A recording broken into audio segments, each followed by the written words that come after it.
So look, let me just give my 2 cents on this whole thing. Inter Milan should have won that game. But then this is the trick about football. This is the trick about football that people should know. Something that Mourinho said. If you watch that on face value, just on the surface, Inter had more possession. They were the aggressor. They had more of the ball. They were forcing the issue. Now Napoli were hardly even getting into their final third. So you're saying Inter Milan were in control. But let's remember something that Mourinho said. Mourinho said the team that has possession is not necessarily in control.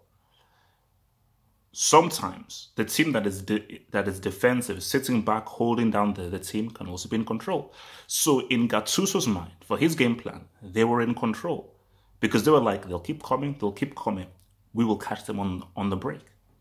So this is part of our plan because we are psychologically leading them into a trap. We are leading them into a false belief that they're in control. And that's of their false belief of them being in control, we will then take advantage on the break, which is what they did.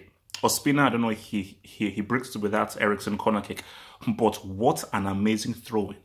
What an absolutely amazing throw-in. And Insigne having the ball, giving it to Mertens and Mertens scoring. Which is crazy because Mertens is now Napoli's all-time goal scorer. Think about that. I don't know what it was. Someone remind me. Maybe it was about 5 or 6 years ago. He was just a winger. And Sarri ingeniously turned him into this striker where no one would have seen him being a high-volume goal scorer. So in the space of about 2, 3, 4 years, this guy has scored a ridiculous amount of goals and has ended up Napoli's all-time leading scorer, which is insane.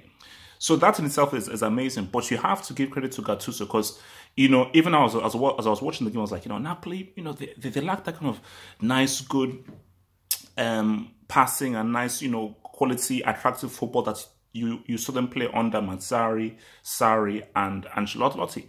But Gattuso is Gattuso, and I think that, first of all, Milan should never have sacked him because it was not the issue.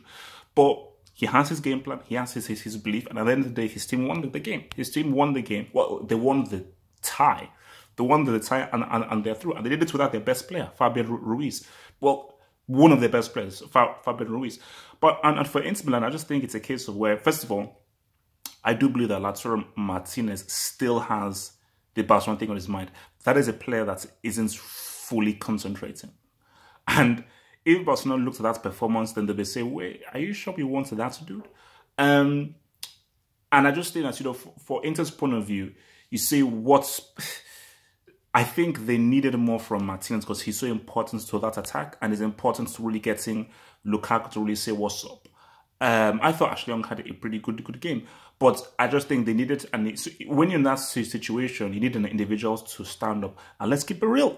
I'll be real with you. Sanchez may have played only about 20 minutes or so. Sanchez looked good. First of all, he almost scored, and then a great backheel, and I believe it was Eriksen or someone who had the shot, and Ospina that was a superb save, because he had to get down really quick and then palm the ball away, so that was an amazing save. But obviously, Inter and they've tried to force the issue in that second half. But I do think that they were missing Lautaro Martinez, and they needed an individual to stand up because, remember, Gattuso is a defensive manager. So what they may lack in offense, they make up in being very tough to break down and very tough to beat, as he showed for them there. So I think that for Inter, they needed an individual just to dribble and take a shot.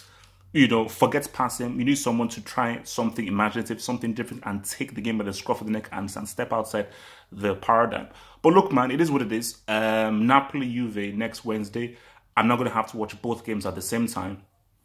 And I'm taking Juve. I'm taking Juventus. I just don't see Napoli beating them. But look, man, if Gattuso has a good game plan and he starts Fabian Ruiz, this is okay. I don't know why he didn't start him here, but he has to start Fabian Ruiz. Because I think with Fabian Ruiz, Mertens, Insigne, and he probably bring in Milik as well, I think that's a very interesting, sexy attack that can say something to Juventus, man. But for Inter, well, if the Europa League still happens, it's there. They still have with the Europa League, but I do think that, I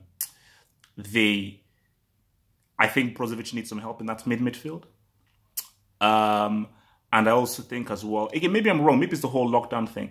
Lautaro Martinez, it just seems as if he isn't really all there mentally. I may be wrong, maybe reading it's wrong, but but I do think that he's still thinking about Barcelona. And I think if that's the case, Conte may have to make a serious decision with regards to either you're 100% with us or I've got to bench you for someone else who is 100% for the cause.